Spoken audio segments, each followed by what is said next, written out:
So we're ready to get going in the bathroom. It's roughed in here, obviously. Kind of funky how it touches in to the big old beams here, which I've got a plan for how to use them and keep them because they're tough, strong, they're really big. Pretty sure they're solid oak.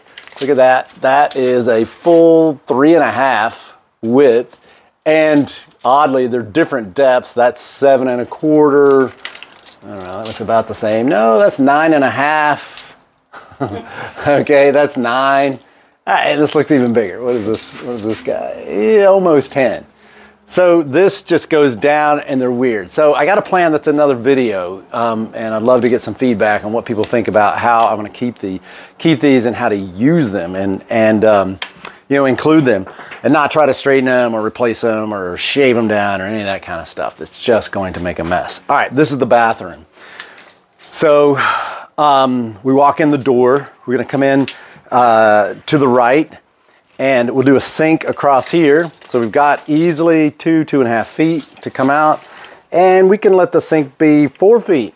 We can go 4 feet to there and have a nice generous sink area. I may bring it all the way over to the rock. It just depends on the sink that I find that we like. And then we've got this stone top here that I'll finish out with stone, level it up.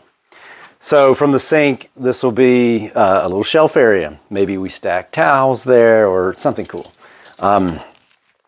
Then moving on this way, the bathtub. So we'll have a freestanding bathtub here, probably kind of a modern bathtub, and not go with the old clawfoot thing. But I think the contrast and styles would be nice. But, you know, we'll have to make it work. We'll see. We'll see. I don't want to look like a dungeon. You know, I want this nice stone wall to be inspiring and actually, in a weird way, kind of Swedish modern. That's what I have in mind. Not that I fully know what that means. Yes, so there's there's a little bit of work to do.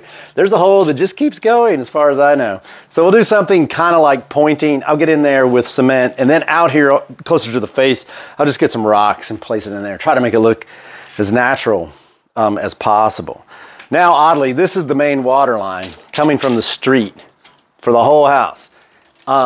So this guy is gonna go up like this, and I am gonna build some stone around it to cover it, and then put the line up here. Well, actually, I'll probably put it in this bay in the wall, in the above this wall stud, and have the shutoff valve for the house up there. Make a little compartment so I can access it.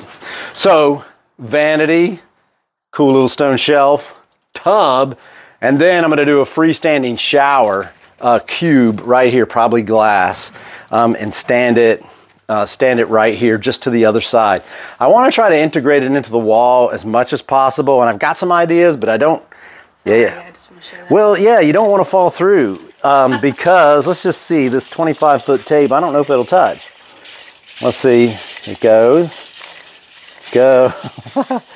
Let's get it to touch ground. The first thing you could possibly hit down there is, oh yeah, it touches. It's merely 17 feet.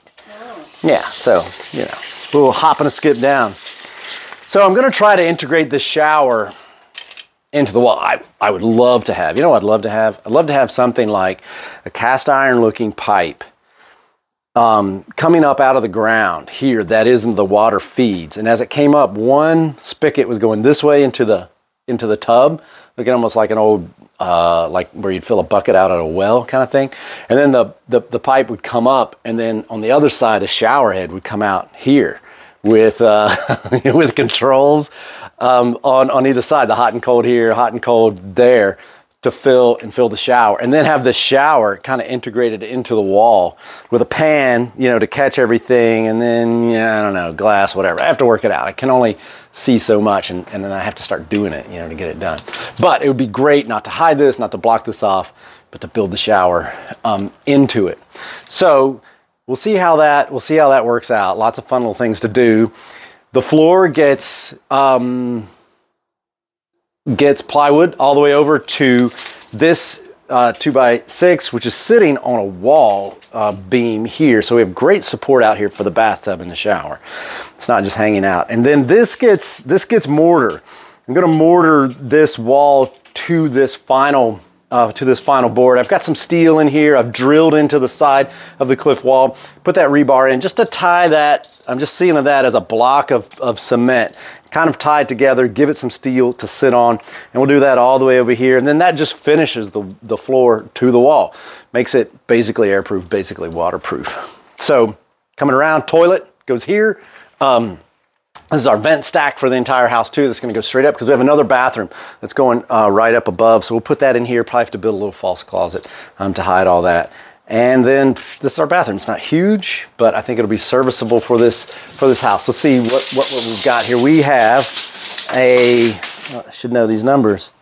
We have a 9 by, let's pull a middle number here.